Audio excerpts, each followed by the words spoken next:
Hello, my lovelies. Today I wanted to talk about the ephemeris and how we use an ephemeris in our astrological studies. If you're a practicing astrologer, you already know this. If you're an astrological enthusiast, you're probably not going to need an ephemeris. An ephemeris is really for those of us who are tracking the movement of the planets frequently. Like we really want to know which planet is moving into which sign at what time, etc. And so essentially the definition of an ephemeris is a chart or a graph that tracks the movement of the celestial bodies. So although I don't know any astronomers, I guess an astronomer would also be using an ephemeris. So just to show you what it looks like, here's mine. You can see how well worn it is. It's a hand-me-down from my mama bear. And I'm just gonna open up to a random page. Actually, no, I'm not. I'm gonna choose specifically in honor of Prince, one of my all-time favorite musicians. His birthday was June 7th, 1958, and I opened almost exactly to that date. So this is what the inside of the ephemeris looks like. You can see the chart, and it is by month. So I'll zoom in here. Hopefully it's focusing. And then you can see that it has actual, I don't know how well that's working, but it actually has the date. So this is an easier one to show you. But here you can see it shows like the day of the week and the date, and then you look across to see where the planets were at that time. All right. Here's my ephemeris for the 21st century. Now, it's really important that you get an ephemeris for your time zone. You don't want to get the Swiss ephemeris and then be, in the wrong time zone all the time, which is what I sometimes do, if I'm honest, because I have the ephemeris on my phone as well. If you just Google ephemeris, you can find downloads online, super simple. Just ask the Google Oracle, and you can download them to your smartphone as a PDF, and then you have it in another format. So I actually have my books.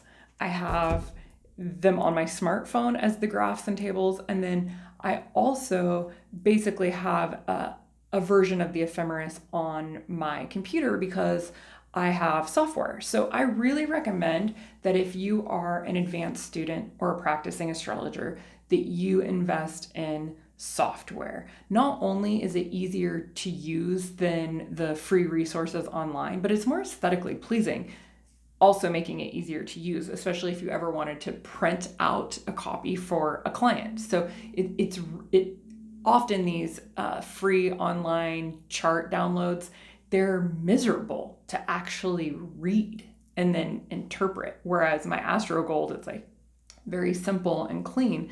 And this is not an endorsement of AstroGold, by the way. I have very strong opinions about AstroGold, and maybe I'll make a video on that some other time. But I am bringing it up to say that, for example, if I wanted to know when Venus goes retrograde next, I can easily just pull up a transit chart, and there's a type of search engine within AstroGold where I get to choose the planet, and then I choose the aspect. And that could be, I want to know when the planet's going retrograde, or I want to know when Venus ingresses into the sign of Cancer next, or I want to know when Venus next opposes Saturn, etc. And AstroGold will allow me to do that. So there are essentially 3 different ways that I know of that I use often to track the movement of the planets. I do think that in our digital age, the printed ephemerises are becoming, I use mine less and less. So they're not as useful if you are always on your computer or your phone. You're probably going to want it through a digital format.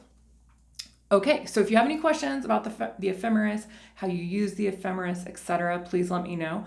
Also keep in mind what I said about the time zones, that the American ephemeris, so one of the deals with astrology is that the time zones are usually set for the capital of the country. And so for the United States, the time zone is Washington, D.C., which is East Coast time, right? So even if you're on the West Coast, you're still going to be converting, but it's 3 hours versus 8 or 9 for Greenwich time. So there's a big difference there. If you liked this video, if it was useful, please give it a thumbs up. Please subscribe to my channel. It does make a big difference for me. And if you leave a comment, I will 100% respond. So I hope to hear from you soon. And I hope, as always, that you have a beautiful day. Woohoo, Prince. Ciao.